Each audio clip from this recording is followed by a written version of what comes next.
With that, we're going to take this across to guests, lawyers joining us on the show right now. We have Ashutosh Srivastav, advocate in the Supreme Court, and someone who supports the BJP with us. Sanjay Hegde, senior advocate in the Supreme Court, also with us.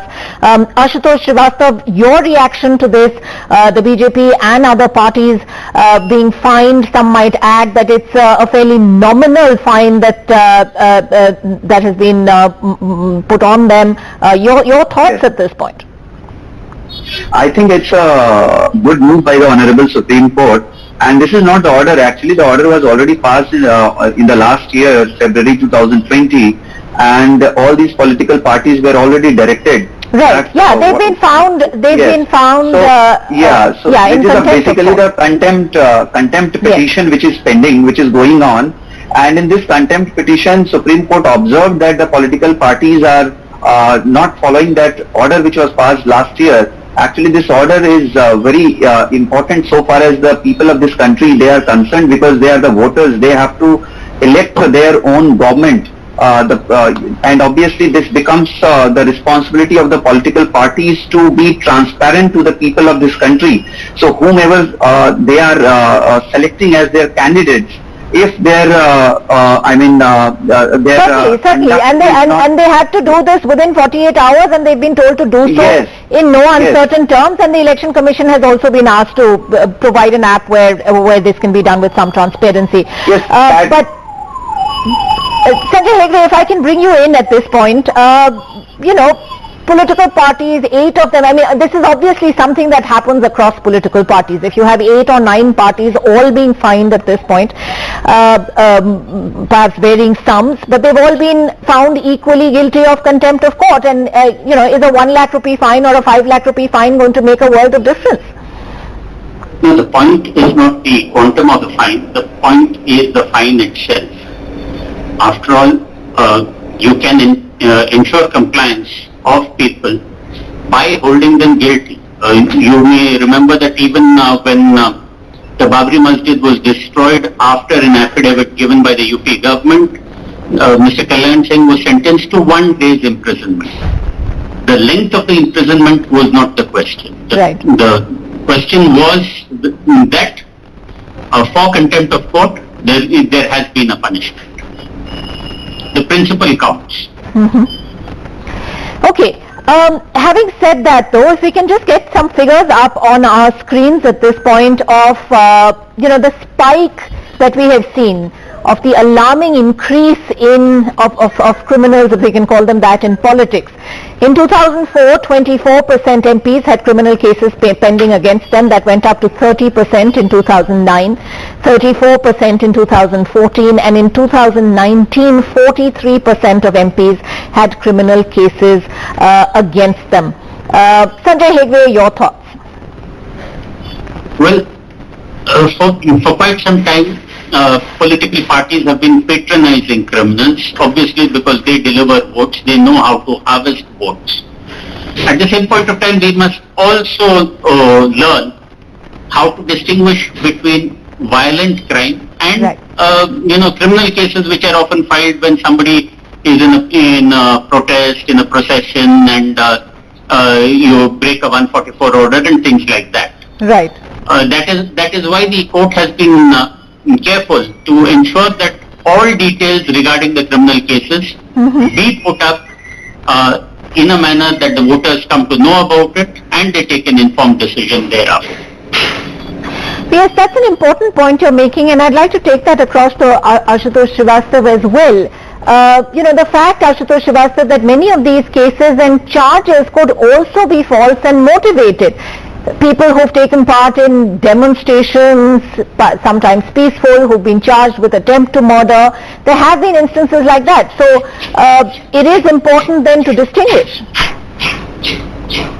Yes, I do agree. There could be many false charges, there could be many false FIRs against the candidates.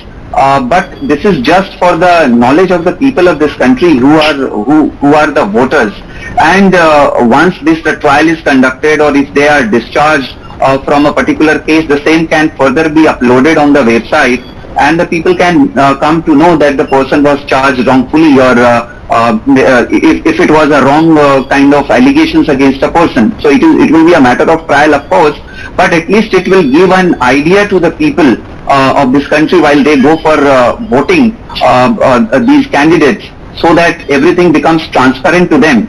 Yes, there could be, as I earlier also said, that there could be some false allegations, but false allegations doesn't mean that there is nothing pending against a candidate.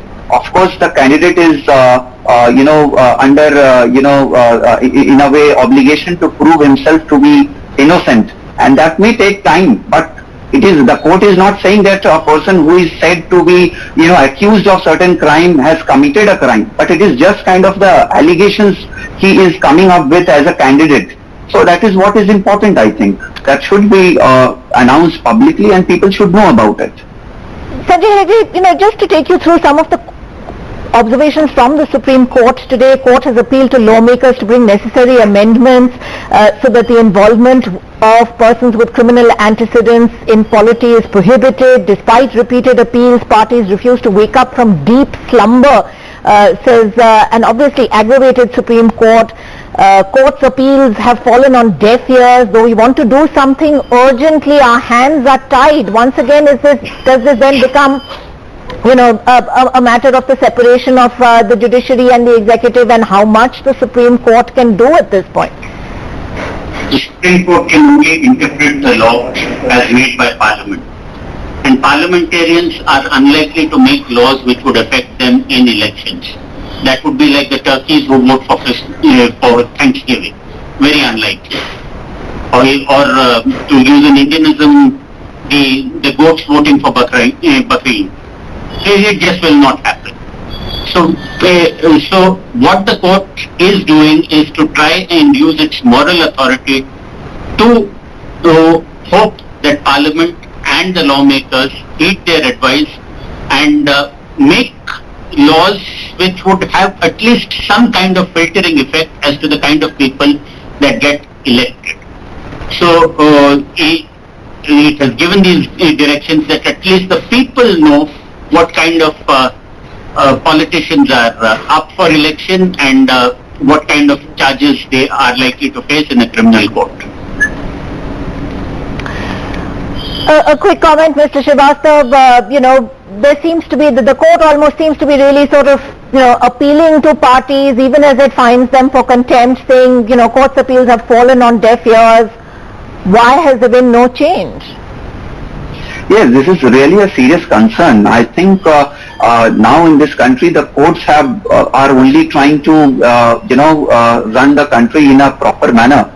Otherwise, it should be the responsibility of the political parties and the government and the authorities, even the Election Commission of India, to take serious note of all these issues, because the judgments passed by Supreme Court takes a lot of time, lot of effort, and by so many people. And once the judgment is passed, if it is not followed, obviously it becomes a serious issue. It is also a big question mark on the democracy of this country.